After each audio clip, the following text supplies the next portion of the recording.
So let's get into this maybe a little bit, maybe quickly. And I want to preface this video, just like I prefaced the last video on Yaron Brook, by saying that I have a large amount of respect for this man, and I have followed him for a very long time. Years. Definitely years. He is an amazing debater. He's an amazing mind, an amazing thinker. I have a lot of respect for him. And recently, for some reason, he's been putting out a quantity of content where he voices his utter contempt and disagreement with voluntarism, anarcho capitalism positions. Yaron Brook is the chairman, one of the top guys at the Ayn Rand Institute. So he's an objectivist. He's probably the most prominent thinker, the most prominent objectivist in the world right now. And he makes some great arguments for capitalism. So if you ever have an opportunity on YouTube to Google Yaron Brook debate, he's got a bunch of debates with a bunch of different people. They're all amazing, especially, you know, like when he takes on socialists and he debates for capitalism. It's amazing content. I would definitely recommend it to everybody. What's up, Gaming with Deerhorn? Welcome. This is an AMA, so we're talking about whatever anybody wants to pick Patrick's brain on within some amount of reason, somewhat. And so right now we're kind of in between people, and I wanted to play this video from Yaron Brook because he makes his objection to anarcho-capitalism pretty extremely clear. So let me just kind of play this. This is from a debate with him and this other guy. I'm not going to do a full review or response to the 25-minute video. I just want to kind of play this initial clip from Yaron where he kind of lays out his objection to voluntarism. I think the disagreement is a big deal, and it's one of the reasons I won't call myself a libertarian.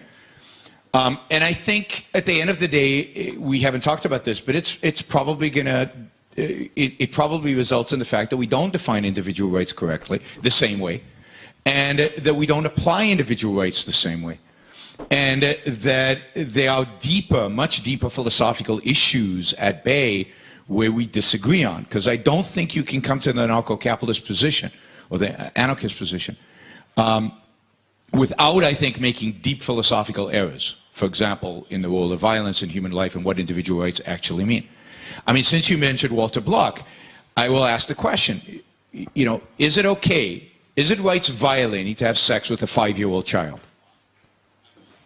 Now, I would argue absolutely it's rights violating. It's a horrific rights violation, and that person should spend a big chunk of their life in jail, if not forever. But there are libertarians, there are anarchists who say, well, why? It's consensual. The child might have said yes, but what it, you know, but that's meaningless, right? And there might be a protection agency that will protect your right, in quotes, to have sex with that 5-year-old child.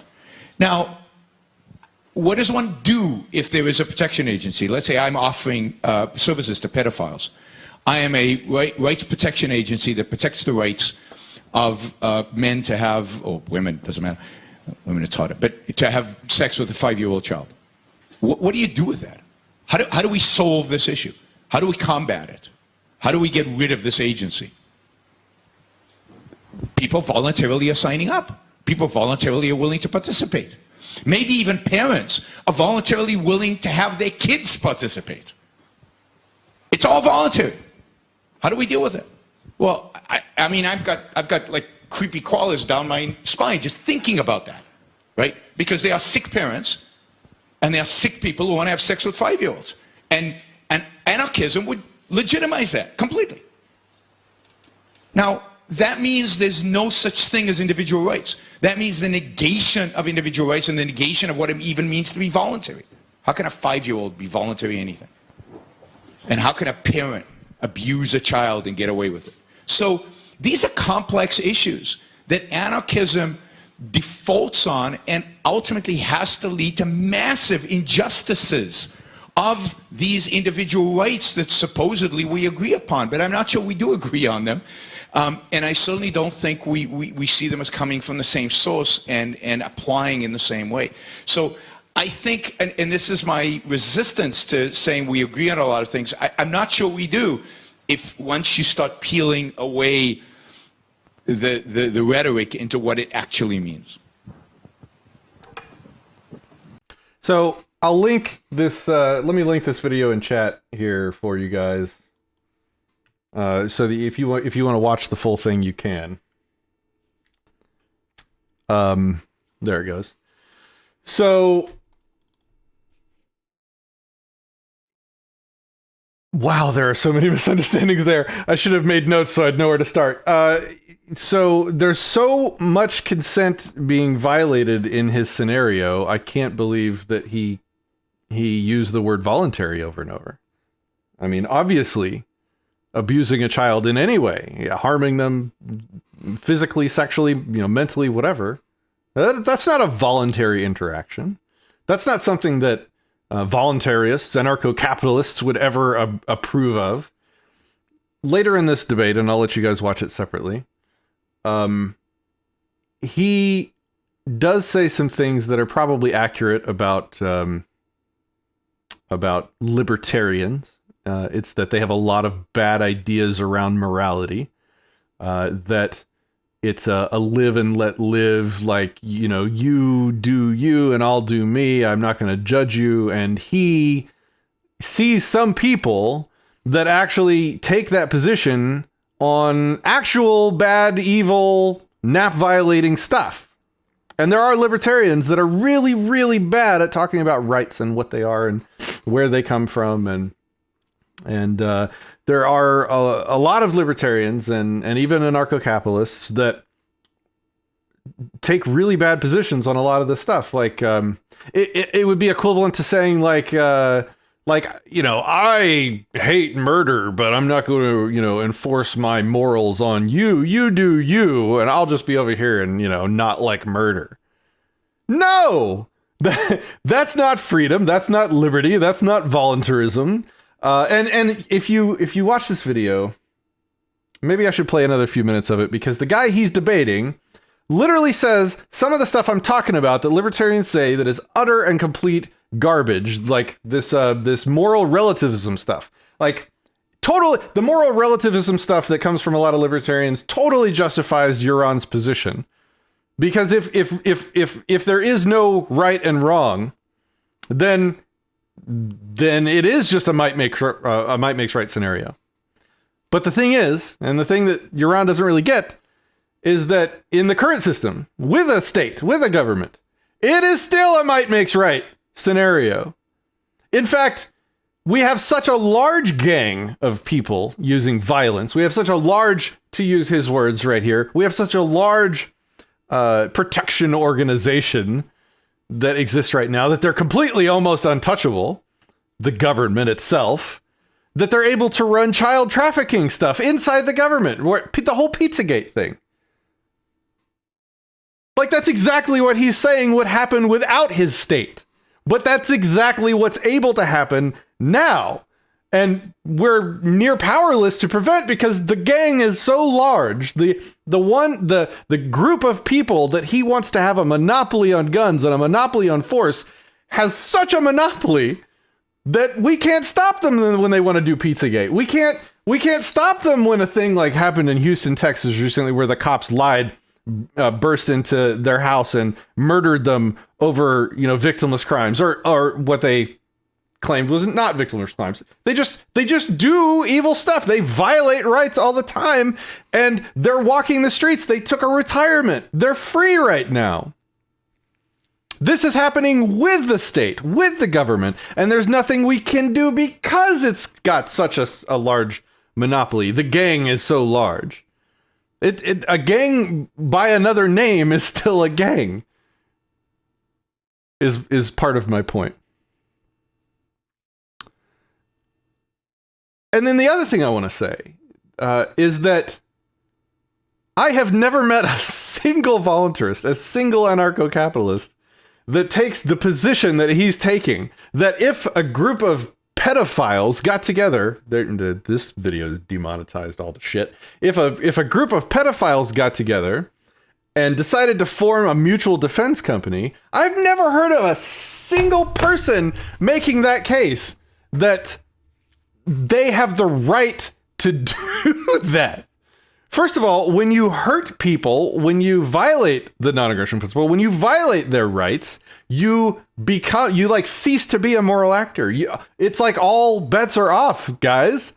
If you're going to do that to the most defenseless people in existence, then who in a free society would think they deserve any respect, much less to be left alone to form some kind of collective defense? The other thing I'll say before I move on is that a real world example just happened in this day and age. A guy who called himself an anarcho-capitalist, called himself a voluntarist, at least. Called himself a voluntarist. Can't even remember his name right now. Maybe somebody in chat will remember this, because I can't imagine most of you haven't heard about this. It was blew up on Facebook for a week straight. Videos surfaced of him admitting to abusing his children. And the anarcho-capitalist community, the voluntarist community, hell, even the general anarchist community, even the lefties, it was like the first time I have ever seen everyone unified around anything. Like anarchists from all flavors almost. Like linked arms.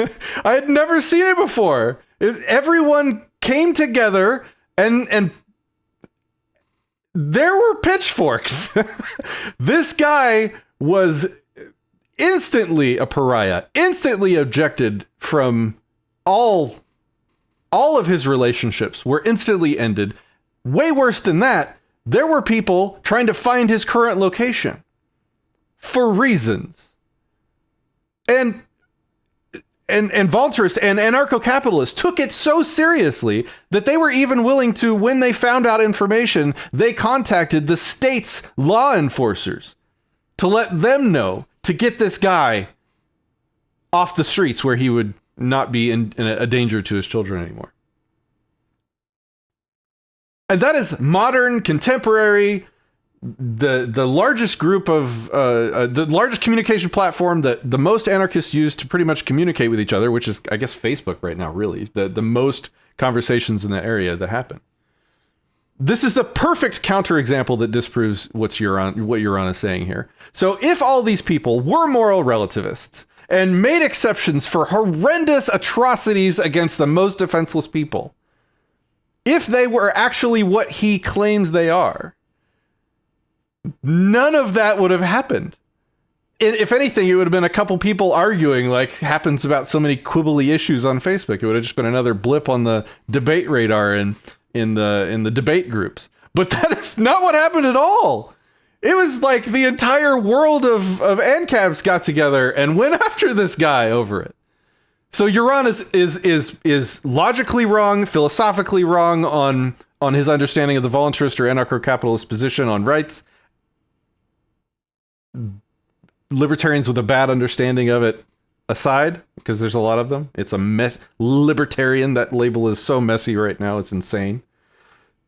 Wrong on the logic, wrong on the philosophy, and wrong on the practical predictions on how the society and how the people in the society would handle it. How the people in the community, how anarcho-capitalists would handle the situation. Because this wasn't even a group of pedophiles banding together to defend themselves. This was just one guy, and a couple videos got released, and people were ready to burn him in effigy. Like it was, people were glad that the cops found him first, because you get the point. All right. So that's the rant that I wanted to give on Yaron's recent objection. I don't know what it is. Like, I've followed this guy for years, and just in the last couple months, he's been putting out a lot of content with a lot of objections to anarcho-capitalism.